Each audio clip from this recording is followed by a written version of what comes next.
And as my sister said, ultimately, we are each responsible for our own destiny. And I'm here as president of a country that sees Kenya as an important partner. I'm here as a friend who wants Kenya to succeed. And the pillars of that success are clear: strong democratic governance, development that provides opportunity for all people and not just some, a sense of national identity that rejects conflict for a future of peace and reconciliation. And today we can see that future for Kenya on the horizon, but tough choices are going to have to be made in order to arrive at that destination. In the United States, I always say that what makes America exceptional is not the fact that we're perfect. It's the fact that we struggle to improve. We're self-critical. We work to live up to our highest values and ideals, knowing that we're not always going to achieve them perfectly, but we keep on trying to perfect our union. And what's true for America is also true for Kenya. You can't be complacent and accept the world just as it is. You have to imagine what the world might be, and then push and work towards that future. Progress requires that you honestly confront the dark corners of our own past, extend rights and opportunities to more of your citizens, see the differences and diversity of this country as a strength, just as we in America try to see the diversity of our country as a strength and not a weakness. So you can choose the path to progress, but it requires making some important choices. First and foremost, it means continuing down the path of a strong, more inclusive, more accountable, and transparent democracy.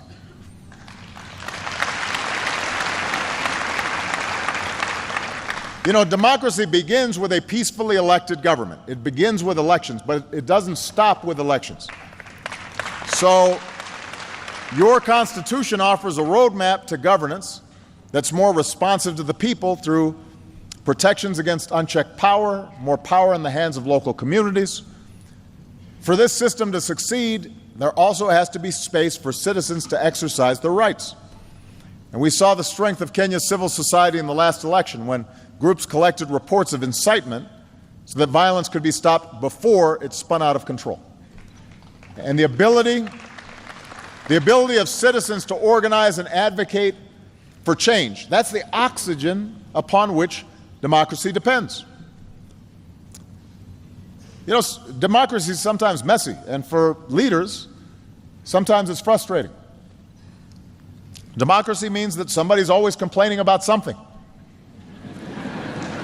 Nobody is ever happy in a democracy about their government. If you make one person happy, somebody else is unhappy. Then sometimes somebody who you made happy, later on they're not happy. They say, "What have you done for me lately?" But that's the nature of democracy. That's why it works, is because it's constantly challenging leaders to up their game and to do better. And such civic participation and freedom is also essential for rooting out the cancer of corruption. Now, I want to be clear. Corruption is not unique to Kenya. I mean, I want everybody to understand that there's no country that's completely free of corruption. Certainly, here in the African continent, there are many countries that deal with this problem, and I want to assure you I speak about it wherever I go, not just here in Kenya. So I don't want everybody to get too sensitive. But the fact is, too often, here in Kenya, as is true in other places, corruption is tolerated because that's how things have always been done. People just think that that is sort of the normal state of affairs. And there was a time in the United States where that was true too. My hometown of Chicago was infamous for Al Capone and and the mob and organized crime corrupting law enforcement. But what happened was that over time, people got fed up. And leaders stood up and they said, we're not going to play that game anymore. And you changed the culture and you changed habits. Here in Kenya, it's time to change habits and decisively break that cycle, because corruption holds back every aspect of economic and civil life. It's an anchor that weighs you down and prevents you from achieving what you could. If you need to pay a bribe and hire somebody's brother who's not very good and doesn't come to work in order to start a business, well, that's going to create less jobs for everybody. If electricity's going to one neighborhood because they're well connected and not another neighborhood, that's going to limit development of the country as a whole.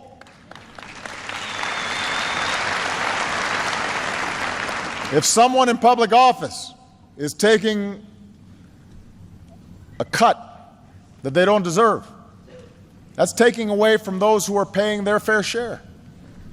So this is not just about changing one law, although it's important to have laws on the books that are actually being enforced.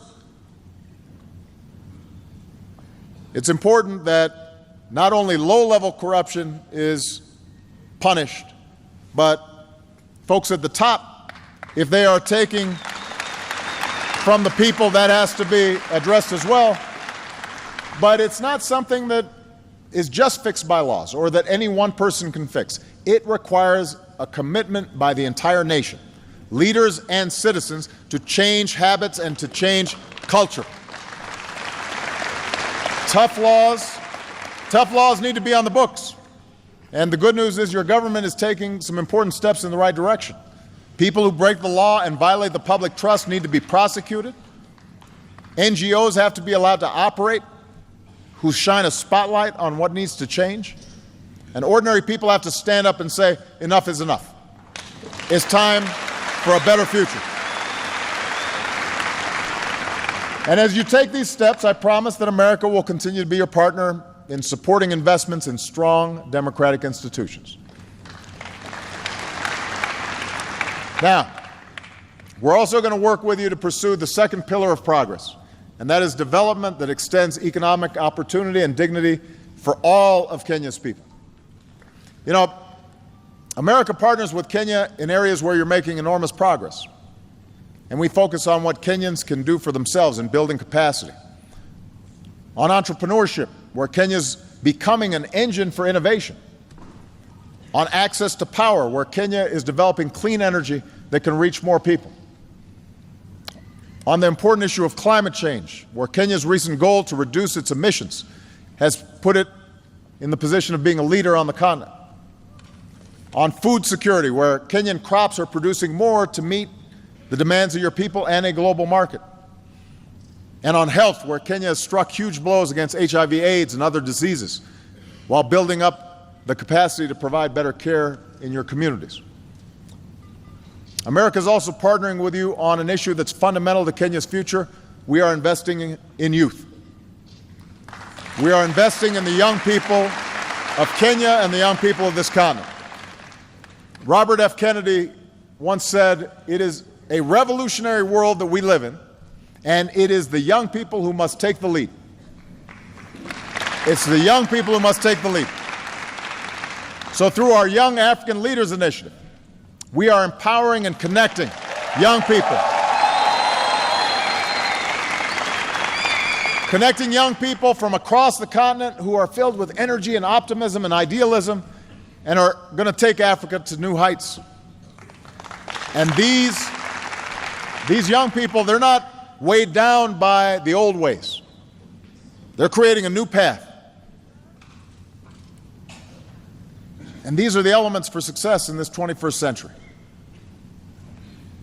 To continue down this path of progress, it will be vital for Kenya to recognize that no country can achieve its full potential unless it draws on the talents of all its people, and that must include the half of Kenyans maybe a little more than half, who are women and girls.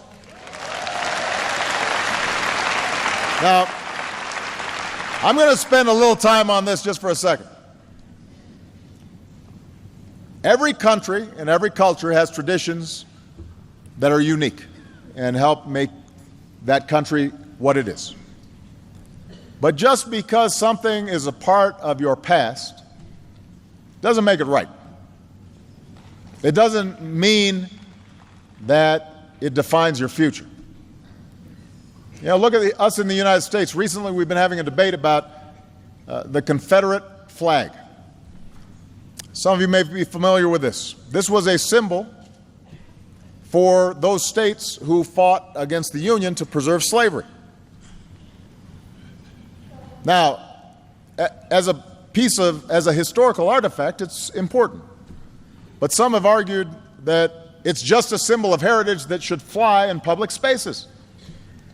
The fact is, it was a flag that flew over an army that fought to maintain a system of slavery and racial subjugation. So we should understand our history, but we should also recognize that it sends a bad message to those who were liberated from slavery and oppression.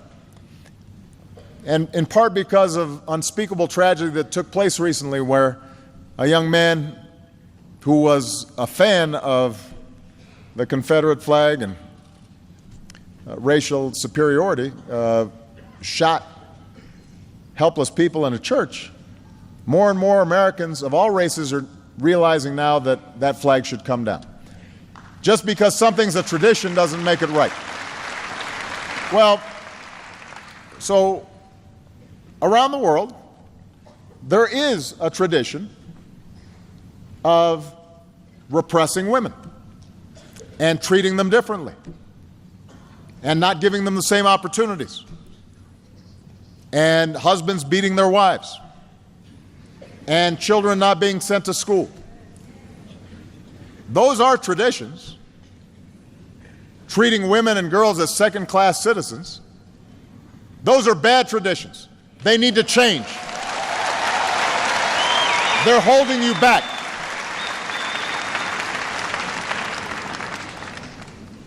Treating women as second-class citizens is a bad tradition. It holds you back. There's no excuse for sexual assault or domestic violence. There's no reason that young girls should suffer genital mutilation.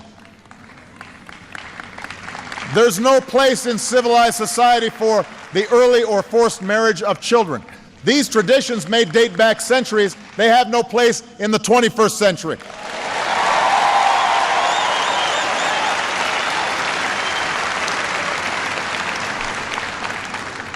These are issues of right and wrong in any culture. But they're also issues of success and failure.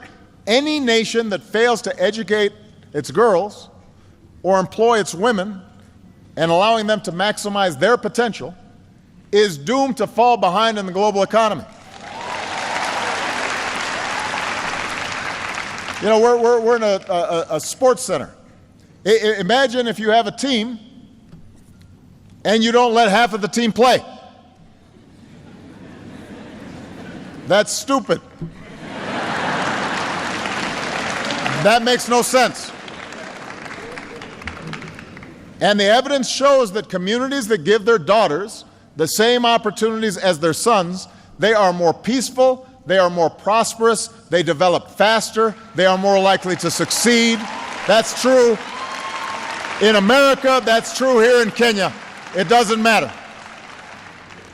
And that's why one of the most successful development policies you can pursue is giving girls an education and removing the obstacles that stand between them and their dreams. And by the way, if you educate girls, they grow up to be moms, and they, because they're educated, are more likely to produce educated children.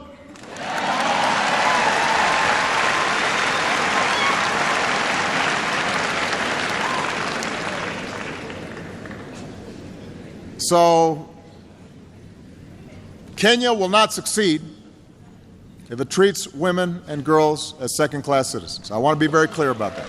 Now, this leads me to the third pillar of progress, and that's choosing a future of peace and reconciliation. There are real threats out there.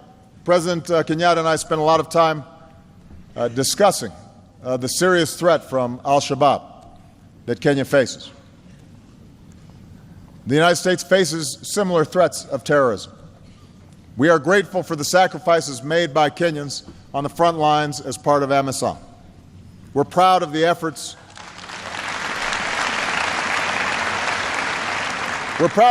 that we're making to strengthen Kenya's capabilities through our new security governance initiative. We're going to stand shoulder to shoulder with you in this fight against terrorism for as long as it takes. But as I mentioned yesterday, it is important to remember